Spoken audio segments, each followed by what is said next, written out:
All right, guys, we are out here in the garage today. Finally got the package we've been waiting for.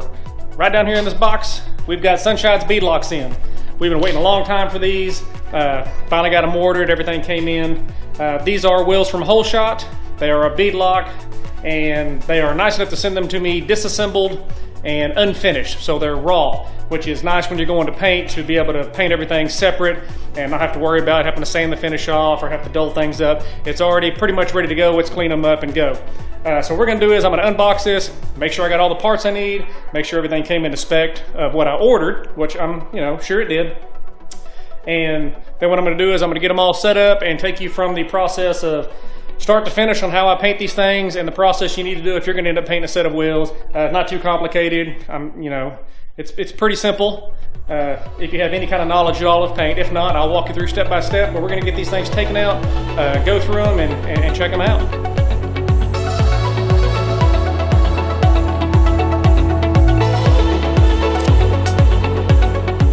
All right, guys, looks like we've got everything except the hardware. Oh man, here's what the face is gonna look like. Nice anodized finish with a good machined circles on it. They're gonna match the front.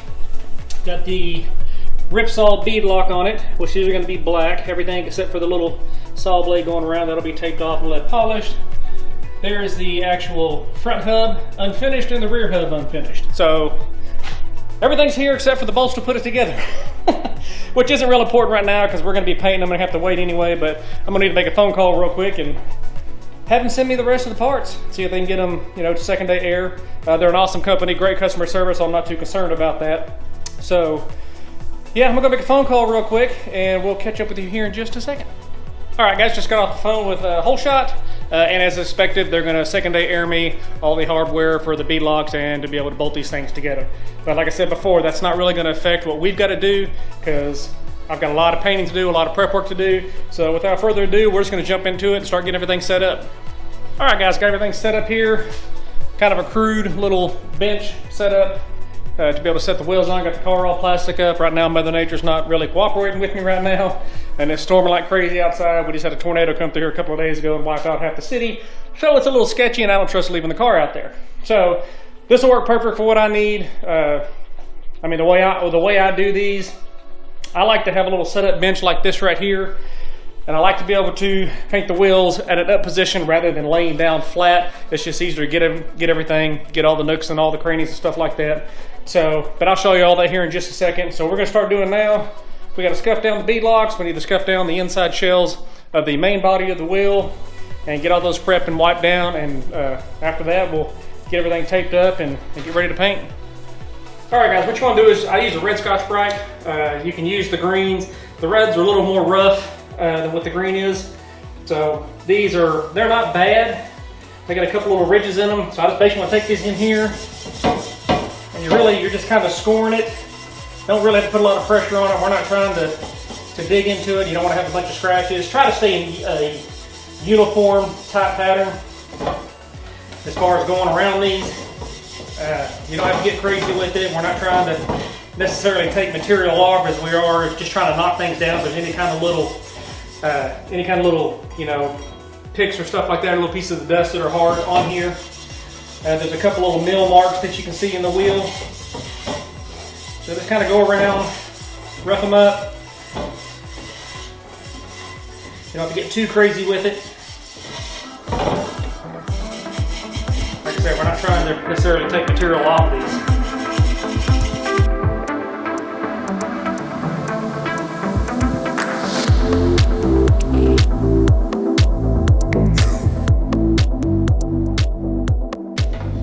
That's got them all sanded up. Just kind of get your little blower.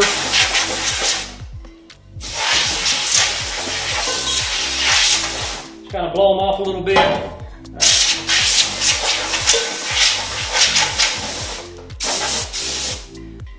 You're going to wipe them down 2 or 3 times anyway, so I wouldn't get too crazy with having to worry about getting everything out of it.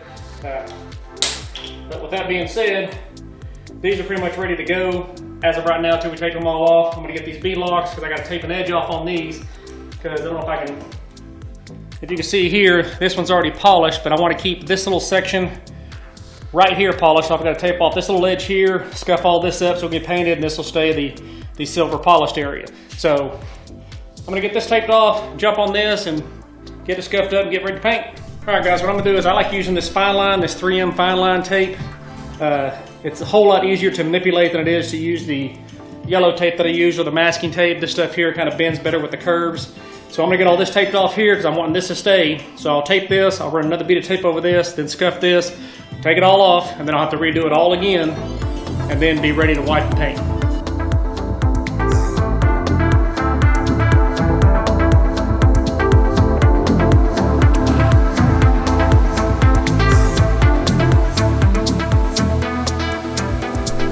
Alright guys, once we get it all sanded off and scotch spread down, if you can see in here, you kind of want it all to have that uniform, kind of a machined look finish. Make sure there's no shiny spots anywhere.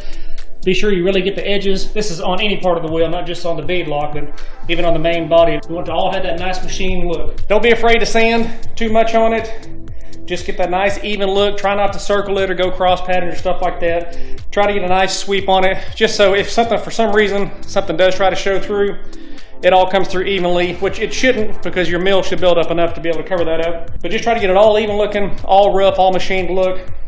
We're gonna take this tape off here, wipe them down, put the gloves on, start taping it all back up again. You don't want to leave the same tape on that you had there, because that little sand particles, that little aluminum that gets there, it'll get inside that, right up against that tape right there. When you go to pull it off, you'll see little specks, and you'll be pissed off when you get your finished product. So we're gonna pull this off, get these all cleaned up, get that all cleaned up, set them up here, tape them up, start getting ready to paint. All right guys, you can see we got everything taped off here, got the fine line, and then went back over it with some yellow tape. Get this in any kind of auto body shop or anything like that. It's nice about it is it doesn't stick. It sticks real tight, but it doesn't glue itself to it where you can't get it back off. But you can see all the machine finished. Got the fine line where I want it, right on the edge. Make sure when you're doing this, take your time. Don't rush it. Don't think that it's good enough and just leave it like that. Check your edges. That fine line, what's real nice about it is it's stretchy. It goes on. If it's not right, you can pull it off, reapply it, pull it off, reapply it. And it forms really good to edges and curves and stuff like that, so you can get real precise with it. Just take your time doing it. You want it to turn out good. You don't want to be pissed off when you're done with it. Also, take the back side of it. The way these little saw blades are, they actually have a little curve right inside here with it. What that'll do is you'll actually get blowback on your gun or on your paint when you're painting them, and then what will happen is it'll get up underneath there, you'll get the color on it, and then you got to do a bunch of cleaning and stuff like that, so that just kind of eliminates that. So what we're going to do is we're going to get some acetone, wipe all these down. You can use acetone, rubbing alcohol, Prep-All if you can get a hold of it at any kind of auto body shop or auto paint supply store. But acetone works just as good, cleans. You just want to get any kind of wax and grease remover and just, be thorough with it. Wipe it down 2 or 3 times. You're going to hear me say it a lot right now. Go to Harbor Freight and buy you some gloves, because once you wipe these down, you do not want to touch them.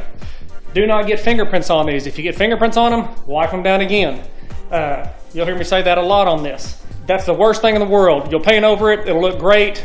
A couple of weeks later, it may be 6 months later, all of a sudden they'll start to bubble up and they won't hold from the oils from your fingertips. So once you get in a clean environment like this, I wouldn't say clean environment, we're out here in the garage, but you want your surface to be as prepped as can be. Anybody can paint.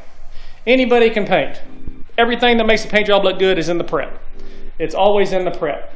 So we're fixing to wipe these all down, get them clean, get them set up, and we'll start painting.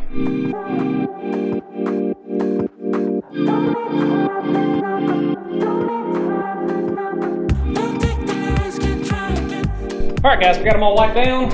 Everything's clean. Everything's ready to go. We're gonna take the speed locks and get them out of the way because they're gonna be painted a different color. Gonna set these shells up. I'm gonna tape off this one little edge here because I'm wanting that to kind of stay machine looking, just to kind of give it a little bit of a difference. We're gonna move these off the side, get these set up, get the paint out, show you what we gotta do. Okay, guys, we're gonna tack these off. What we're gonna do is open up your tack rag and just kind of get it all spread out. I don't like using it flat. It seems too abrasive on it. But just open it up like that. You kind of just want to wad it up in a little ball like that. And you just kind of want to, I like to get the, well, don't necessarily have to. Basically just grab the inside of it and don't press down on it. Just kind of let it roll. Just kind of let it do what it's going to do. And just go all the way around it. Kind of move the rag around. Make sure you hit everything. And I'm not putting any pressure at all on this right now to get this thing tacked off. There's no need to. If you press too hard with it, you start putting that glue on the actual surface, and that can cause you problems. Just want to roll it, keep flipping sides. Just kind of let it dust and let it glide across there. And we're good. All right, guys, now that we're ready to paint, got everything tacked off, it's we're ready to go. Way I like to paint it, well, first off, what I use is, as far as this color is a factory color to a car. No, I'm not gonna tell you what it is. But I like to use this. This is not sponsored, by the way. We pay for everything, even the wheels. They are not sponsored by Whole Shot. We pay for this stuff out of our own pockets. We're poor boys. But as far as a color match every time, and for 20 bucks, you can get this stuff right here from automotivetouchup.com. As far as a factory color, go in there, type your freaking year, model, all that in there, and it's an exact match for factory colors. So I like to keep these around for touch-ups. I mean, if you scrape the wall or little parts inside, just a little knick-knack. These are good to have. As I drop that camera on the floor, these are good to have around for stuff like that. Paint little parts, touch-up rocker panels, seat belts, chip and stuff like that. This is what I use to paint most of the stuff on this car. So this is what I use to paint the wheels, and the way I do the wheels, I'm going to show you here in just a second. The way I like to do them, I don't like to spray with them flat. I like to actually hold them up like this to where on the back, and I like to roll them back and forth and spray this direction, which is what's nice about the cans, because if you're trying to spray flat like this, what happens is this top pattern versus the bottom pattern, sometimes you can see it's just going to lay the flakes different. They're not going to lay as flat. So if you turn it up on its side to where you can actually spray like this and roll it, it's just a more even pattern, and it sprays your flakes a little bit better, especially with paints with a lot of pearl in it like this. It's just a more uniform look. And you don't have to worry about having any kind of striping or anything like that, like what you get with the paint gun on some of them sometimes. Nice guns don't do that, but we don't use those. Plus this sprays upside down, sideways anyway, and it's just easy to get inside there. That's why I like to use these rather than loading up the gun and using the gallon paint. So we're gonna get to it, start getting these things painted.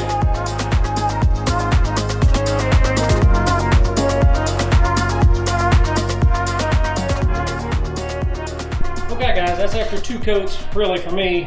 The way I put on there, that's about 4 coats. They're really getting uniform coverage now. Everything seems to be nice and consistent.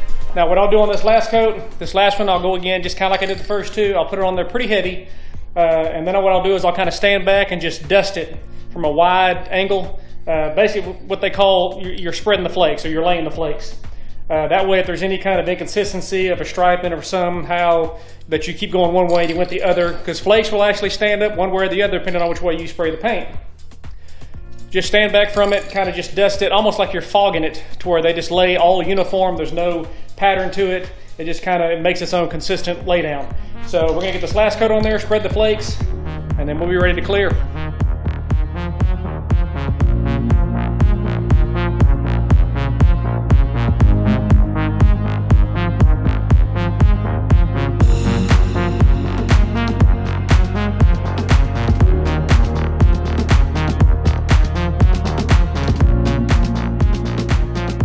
All right, guys, the paint is done on the shells. Everything here has good, nice, uniform consistency. The color's the way I like, the flakes are laid the way I like. Now, when the wheels are in this form, do not, I repeat, do not touch the shell. Don't touch the paint, because all of your flakes are kind of standing up like static electricity somewhat when you laid the flakes. If you touch them, what that does is that'll knock the flake over. So when you go to clear it and everything's done, and then you got your wheels sitting there and it turns, you're like, oh, what's that spot right there? Well, it's where you touched and knocked the flake over, because it doesn't have the same LVR or the same light reflecting value that the rest of the wheel has, because you created an imperfection in it. So do not touch the wheel once it's painted like this until after it's cleared and it's dry. It's kind of in a no man's land right now. So what I'm gonna do is, like every responsible adult, I'm gonna take these wheels and I'm gonna take them inside the house and I'm gonna set them on the kitchen counter. Why not? Got the wheel set inside, got the beadlock, or the actual beadlock ring, ready to paint, and we got the 2 front center caps to go to the front wheels. I need to get those painted up. Now this here, I'm actually going to spray out of the gun, and I'll show you the gun that I'm using, and it's cheap. You're going to look at it and be like, oh my gosh. There it is, your cheap Harbor Freight $29 gun. I've painted everything in the world with it. I've painted cars, parts, whatever. They're good little guns. They're good enough. Is it freaking SEMA winners? No. But again, it goes back to it's all in the prep. It's how good you did underneath it. Anybody can paint. It's base coat. If you put too much clear on it, runs, you sand or you redo it. That's the way you got to look at it. But these guns work perfect. We call them throwaway guns because we use them 2 or 3 times and then you chunk them. You're not out any money. Or you make them primer guns. But they're good little guns for doing stuff like this. I mean, to paint a whole car with, you can. They're not bad, but they tend to stripe a little bit. They're not as good as the high dollar guns. I mean, I'll give it that. There is, a time and a place when you use higher end stuff. But for this stuff works great. And you put them side by side, you won't be able to tell the difference. I promise you. Like I said, and they're cheap, inexpensive, and if you don't like them or they mess up, so what? You're out 29 bucks. So I'm going to show you how to mix it up. We're using the cheap, just good old AutoZone black jetback paint. It's just a base coat. It's just black, so I'm not trying to match any specific color here. What's nice about this is you split it with acetone. I do a 1-to-1 or maybe a little bit less than a 1-to-1. And if you're not familiar how to do paint by using one of these cups, you just look at the cup here. You look right here where it says the 1-to-1 right there on top. You go down to here and you see this 1. If I get there, that 1 right there on the left hand side. You put your paint to that, and then the next 1 that's over in that second row, that's where you'll take your acetone to. So basically your total volume would be at that 1.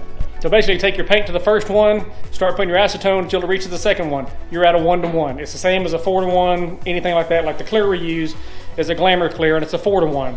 You go to the 1 on the 4-to-1 and then you look at the next one, which would be way up here, that's a 4-to-1. That's the way it is. It's simple. I'll show you how it is, but we're gonna start mixing this up, get it in the gun and start spraying some paint.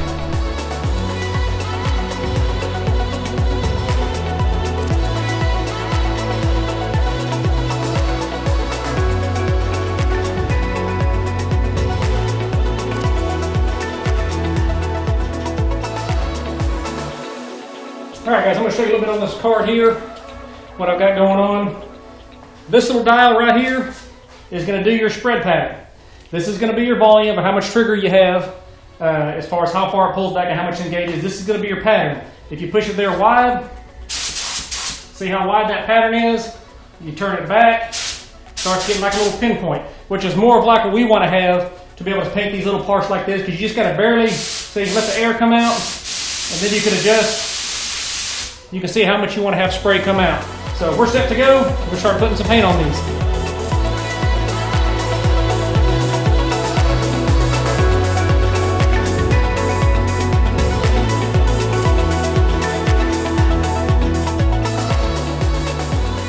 All right, guys, we got everything painted. We got everything set up. Once you get to this point, look over everything. I mean, upside down, inside out. Make sure you're satisfied with it, because you're at the point now that you're fixed to put clear on it. And once you put that clear on it, you're stuck with your results. So don't be afraid to pick something up, and if you're not really satisfied with it, put paint on it or do whatever you got to do now. Don't wait till you clear it and then look at it and then you're all disappointed that it happened. So we're going to let these all tack up. Well, the wheels have tacked up for a good 20-30 minutes. We're going to let these tack up for another 20 minutes or so. It's kind of humid outside, so give it a little bit of time to flash. Get back in here, start mixing up some clear. Start glazing these things out. All right, guys, fixing to put our clear on. What I use here is a 4-to-1 Glamour clear, not an expensive clear. This right here is probably, I think it's $100 for the setup, somewhere right around in there. I mean, it's a little expensive, but it's not expensive as far as clear goes. I mean, there's some stuff that's just outrageous. This stuff works great, especially for stuff like this. You can use the shaky can stuff. It's just not going to look as good on something like this, and it's not going to be as durable. The high gloss is more of a satin finish, and the matte finish is more of a flat finish. So you're not going to get the desired look or the longevity or the durability out of it. If you can, and you're paying attention to this video and how to do things and just following the steps, something like this, a 4-to-1 clear, works great. It'll give you the results you want. It'll last you until the cockroaches die. If you do it right. I.e. keeping all the contaminants off of it. Don't touch your stuff after you get everything cleaned off and after it's painted. Change gloves. I mean, look at the pile of gloves I've got here. That's how many gloves I go through when I'm doing this. I'm constantly changing them, constantly trying to keep it as clean as possible. So we're going to mix this up on the 4-to-1, same thing as we did on the other one. You're going to come across here to where it says 4-to-1 right there. And you're going to come down to the 1 Oop, microphone hit it. You're going to come down to the 1 on the left-hand side of that 4. You'll put your clear to there, and your reducer, or your activator, I'm sorry, will be to the second one. So basically right here, or we're going to go to the 3. So I'll take my clear to the 3, and then once it's there, I'll fill it up till it hits the second 3 with the activator. And that's going to be your 4 to 1. Mix it up, you're ready to rock and roll. You've got probably an hour and a half or so work time. If you're waiting that long, just don't mix it yet. So we're going to get this mixed up. Start putting some clear on, I'll show you how that goes. All right guys, on this first coat, we're just gonna kind of just tack it on there. We're just barely gonna haze it, get a little bit of roughness to it, basically something for the next coat of clear to bond to. My buddy Sean and Daryl, they just start dumping it on there. They're painters, they do this every day, and they make it look like a freaking jelly donut. Me, my skills ain't that long. So I would suggest you do the same thing too. Just put a light coat on it, let it tack up, wait a couple of minutes, and then go back and start dumping it on. So I'll show you here what we're gonna do. And when you're doing clear, I mean, yeah, even I'm sure you keyboard warriors are gonna tell me you should be wearing a respirator all the time. On the base coat, it settles so fast, and I hold my breath. I can hold my breath for 18 minutes, you know. But on clear, this stuff right here will dry clean your lungs. Use a respirator. I recommend using a respirator all the time. Do, you know, what I say, not as I do. But with that being said, we're gonna put a couple coats on here, get it tacked up, and we'll see you right after this.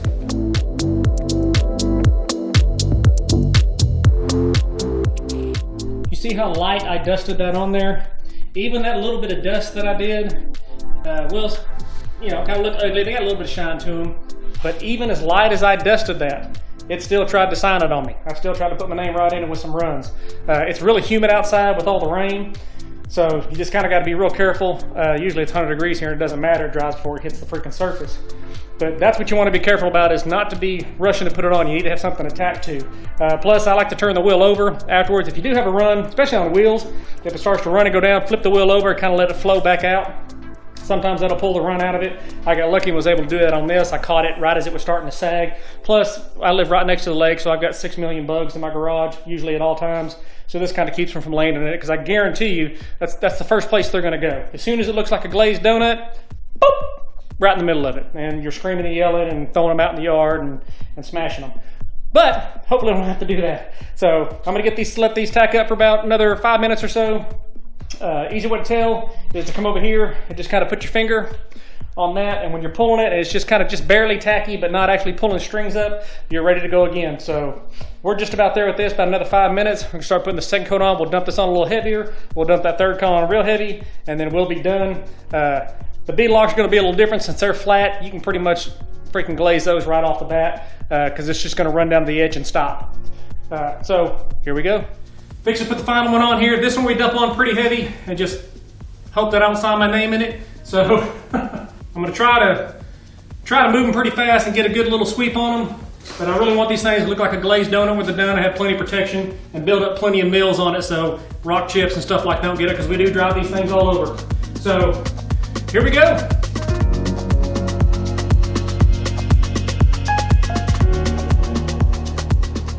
All right, guys, that is it. We are done. Wheels are painted, beadlocks are painted, front hubs are painted. You get down here and take a look at that. I mean, that is like glass. I might have gotten a little aggressive on it and laid it on a little thick, but hey, it's flat surface and this is gonna take the most beating. But even looking in here, I mean, that's exactly what I want. I don't know how well the camera's picking it up. It's not too bad. But we're talking, that is a glazed donut right there, peoples. That's what you want.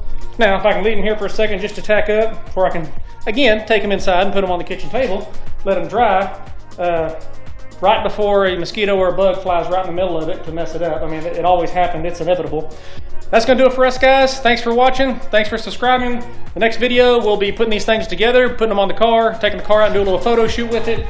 So stay tuned for that, but we will catch you guys on the next one.